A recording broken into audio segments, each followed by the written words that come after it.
Yang kasihan dari kasus ini adalah sang korban yang dimiskinkan, dilaporkan polisi dan benar-benar diperalat. Kalian penasaran nggak sama detail investigasi kali ini? Kalau penasaran, silahkan komen.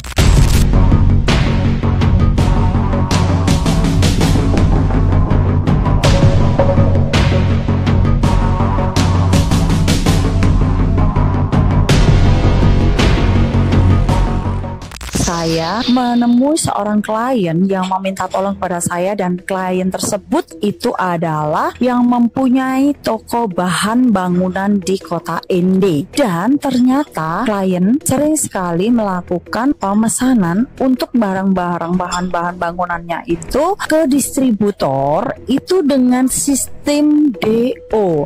Nah, sistem DO tersebut itu di mana kita harus mentransfer lebih dahulu. Tujuannya itu adalah pemesanan semisal untuk semen atau batu bata atau mungkin triplek ya. Misalkan saya ingin pesan untuk 10.000. Nah, disitulah kita mentransfer sejumlah uang yang disepakati yang dikalikan dengan jumlah pemesanan, itulah DO. Banyak sekali dilakukan oleh pengusaha-pengusaha dan bagi mereka yang juga terkadang tidak mempunyai gudang. Nah, banyak sekali orang-orang dan juga termasuk klien di situ itu sering sekali DO-nya belum habis. Akhirnya kan barang menumpuk nih ya. Itu sudah cocok-cocokan dengan orang yang dipercaya oleh distributor tersebut. Karena pada akhirnya setelah ada masalah baru ketahuanlah siapa ownernya. Karena selama ini seluruh toko-toko di Ende tidak pernah tahu owner aslinya karena tidak pernah datang. Yang diketahui adalah orang dari distributor tersebut adalah staff ini. Dan ini sudah berjalan kurang lebih 2 tahunan loh. Ada yang 2 tahun lebih. Tiba-tiba pada bulan Juli 2022 si owner daripada distributor tersebut datanglah ke kota Ende. Nah, disitulah para toko itu semuanya pada mengetahui bahwa oh inilah ownernya. Tetapi tiba-tiba owner ini datang dengan berbicara bahwa stok kurang, bahwa rugi. Selalu seperti itu. Kenapa saya bilang begitu? Ini adalah saya ketahui dari hasil wawancara dengan beberapa pegawainya, dan ada yang sudah keluar, akhirnya ada yang masih stay gitu. Tiba-tiba mereka bilang ini kurang-kurang. Mereka pertama kali nggak tahu ini siapa.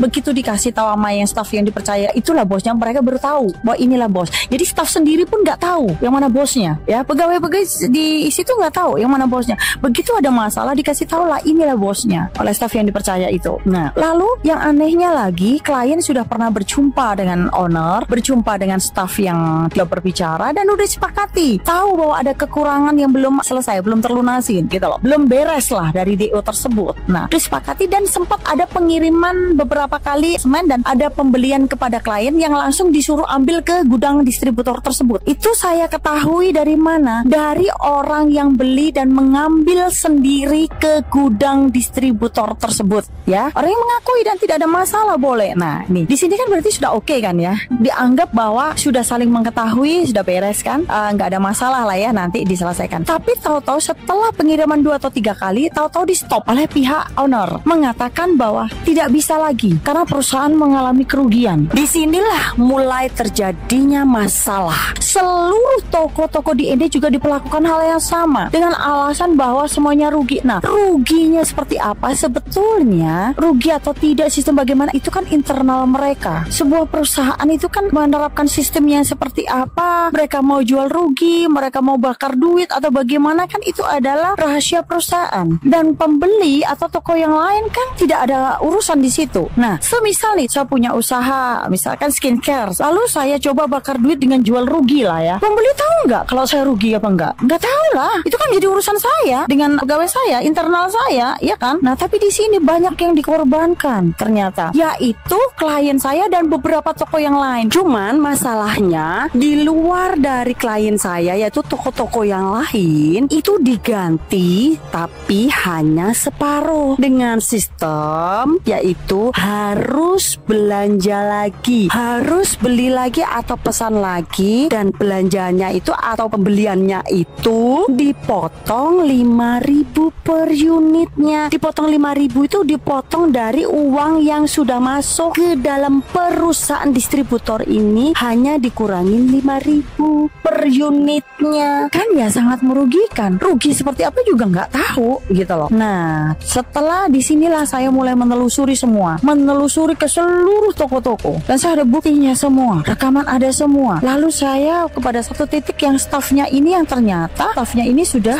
dilaporkan dan dipenjara. Dan disinilah saya bertemu dengan stafnya. Stafnya berbicara bahwa kesalahan dia hanya satu, karena banyaknya piutang perusahaan. Di sini bukan uang loh ya yang hilang, tetapi piutang. Dan ada barang dagangan daripada staf ini yang sudah atas seizin bosnya, atas seizin ownernya, dan sudah saya tanyakan sendiri dengan yang pensuplainya. Ini mereka bilang, iya, bos tahu, sepakat. Bahkan bos sudah pernah bermain dan bertemu dengan saya. Kalau tidak, saya nggak mungkin kirim. Nah, berarti kan sudah ada kesepakatan ini kan ya, sudah tahu ya. Bos ini sudah paham kalau stafnya ini berdagang sendiri dan udah diizinkan. Nah, pada waktu kejadian tersebut, tahu-tahu seluruh data yang ada di kantor di stop, tidak boleh dibawa, dan HP-nya pun dirampas. Sehingga dari staf ini tidak memegang bukti apapun. Karena setelah saya lihat kepada orang yang memegang HP, sudah banyak yang dihapus cat-catnya. Padahal kan harusnya ada chat grup, koordinasi, kan nggak mungkin ya. Kalau kita ini dagang kayak saya kan sama staf kan pasti akan ada chat ya.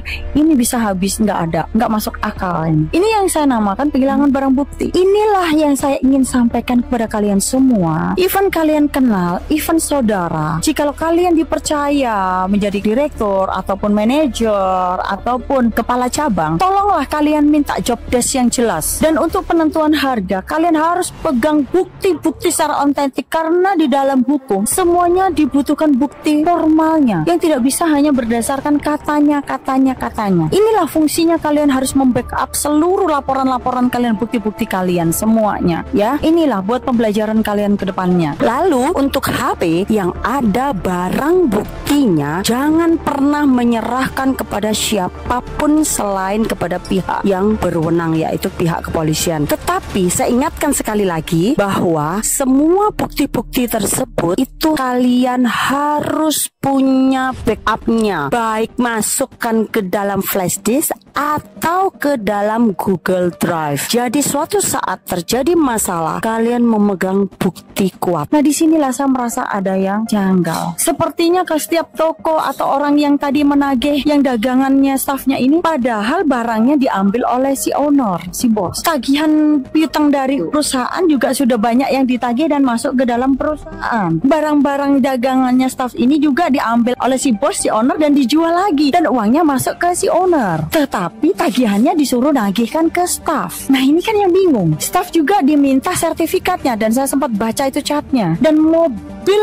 daripada stafnya juga udah diambil. Lalu hitungannya gimana? Padahal pada waktu itu tagihan piutangnya ada 1 M lebih. Besi-besi yang disita itu adalah 700 jutaan. Nah, ini saya bingung. Rugi atau enggak itu kan harus jelas kita dari mana. Seharusnya untuk menyatakan yang betul itu adalah kita datangkan tim audit independen yang diakui. Nah, di sini tidak ada. Dari beberapa pernyataan dari hasil persidangan putusan PN pun ada dinyatakan. Bosnya ini kan ada 2, bapak sama anak. Yang si A ngomong gini, yang si B ngomong gini. Itu kan udah ketahuan yang nggak sinkron. Nah, inilah yang saya maksudkan. Ternyata dari hasil investigasi saya merasa bahwa yang dikorbankan bukan hanya stafnya saja, tetapi juga para toko-toko yang sudah DO kepada distributor ini. Dengan alasan yang dia mengalami musibah, kapalnya tenggelam lah, dengan selalu melimpahkan kesalahan kepada stafnya lah, yang katanya itu staf pakai duit lah, yang staf beginilah, begitulah. Nah, itu yang tahu betul apa tidaknya kan nggak ada yang tahu,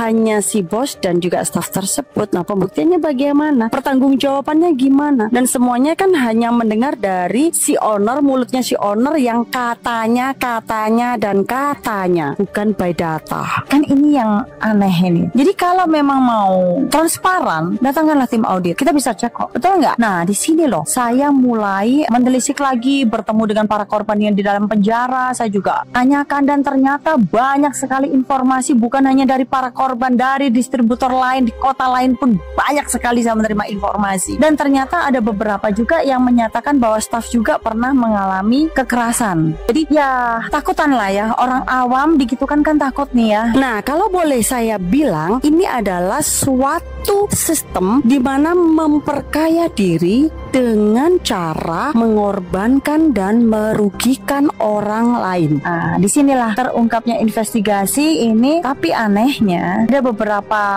berita link saya baca, katanya si bos ini adalah salah satu dari 9 naga. Yang ini saya ingin ketawa. Sekalipun kamu 9 naga ataupun kenal dengan siapapun, lalu apakah hakmu bisa untuk merugikan orang lain? Lalu apakah kamu mempunyai hak untuk memiskinkan orang? Apakah kamu mempunyai hak untuk memanipulasi orang? Saya rasa bukan demikian sistem kerja yang baik. Di sini saya meminta kepada kalian semua menjadi saksi. Semua nota, semua transfer, semua tanda tangan, bukti, cocok-cocokan ada, lengkap semuanya ya. Nah, di sini saya ingin semua yang terlibat, dari pihak kepolisian, dari pihak kejaksaan, yang saya merasa ada suatu kejanggalan karena berkas sudah menumpuk berapa lama, dari SP2HP sudah jelas dan sudah dinyatakan P21 mulai dari Mei tapi diterimanya Agustus.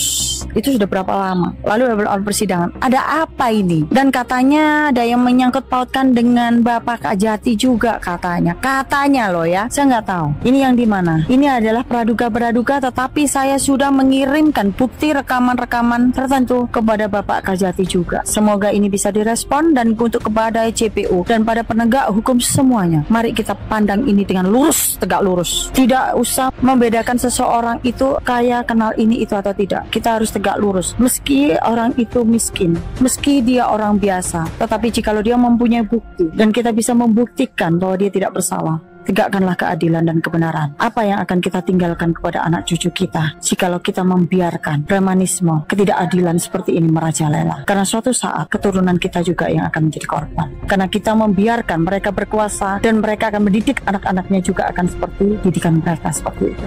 Apakah ini yang akan kita lakukan? Apakah ini yang akan kita tinggalkan untuk anak cucu kita? Sekian, terima kasih.